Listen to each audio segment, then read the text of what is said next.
Hi friends, നമ്മളിപ്പോൾ +2 political സയൻസിലെ chapters ആണ് deal ചെയ്യാൻ പോകുന്നത്.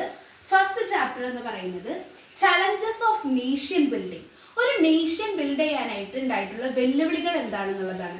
നമ്മൾ ഇനി കാണുന്ന നേഷൻ ആവുന്നതിന് ഒരുപാട് വെല്ലുവിളികൾ ഉണ്ടായിട്ടുണ്ട്.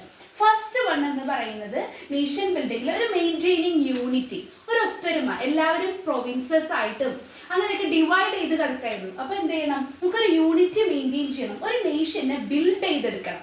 അതായിരുന്നു നമ്മുടെ ഫസ്റ്റ് ചലഞ്ച് എന്ന് പറയുന്നത്. നേഷൻ ബിൽഡിംഗ്, മെയിൻറ്റെയിനിങ് യൂണിറ്റി, ഒരു യൂണിറ്റി മെയിൻറ്റെയിൻ ചെയ്യണം എന്നുള്ളത്. The second one was establishing democracy. നമുക്കറിയാം, ആദ്യം നാട്ടുരാജ്യങ്ങളൊക്കെ ഒരു രാജഭരണക്കായിരുന്നു ഉണ്ടായിരുന്നത്. അതിൽ നിന്ന് ഒരു ഡെമോക്രസി എസ്റ്റാബ്ലിഷ് ചെയ്യുക എന്നുള്ളതായിരുന്നു ദ സെക്കൻഡ് ചലഞ്ച് ഫേസ് ചെയ്തിട്ടുള്ളത്. നമുക്കറിയാം, ഡെമോക്രസി എന്ന് പറഞ്ഞു കഴിഞ്ഞാൽ എന്താണ്?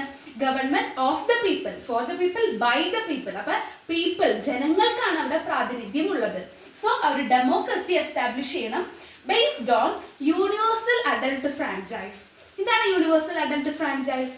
18 ഇയേഴ്സ് മുകളിലുള്ളവർക്ക് വോട്ട് ചെയ്യാനുള്ള അവകാശം. അപ്പൊ 18 വയസ്സിന് മുകളിലുള്ളവർക്ക് വോട്ട് ചെയ്യാനുള്ള അവകാശം. So establishing democracy. First one എന്തായിരുന്നു? നേഷൻ ബിൽഡ് ചെയ്യണം, ഒരു യൂണിറ്റി കൊണ്ടുവരണം എന്നുള്ളത്. Second one establishing democracy. And the third one is socio economic development. സാമൂഹിക സാമ്പത്തികപരമായിട്ട് നമ്മളൊന്ന് ഡെവലപ്പ് ചെയ്യണം എന്നുള്ളതായിരുന്നു. Removing inequality and poverty. ദാരിദ്ര്യവും അതുപോലെ തന്നെ ഈ റിച്ച് പുവർ ഗ്യാപ്പ്, അതെല്ലാം റിമൂവ് ചെയ്യണം എന്നുള്ളതായിരുന്നു. സോ ഇതാണ് 3 ചലഞ്ചസ് എന്ന് പറയുന്നത്. ഇതിൽ ഇനി പ്രോസസ് ഓഫ് പാർട്ടീഷൻ അതെല്ലാം ഉണ്ട്. ഇതൊരു എസ്സേ വരുന്ന ഒരു ക്വസ്റ്റ്യൻ ആണ്. അപ്പൊ നന്നായി പഠിക്കുക. റെസ്റ്റ് ഞാൻ അടുത്ത വീഡിയോയിൽ ഇടുന്നതായിരിക്കും.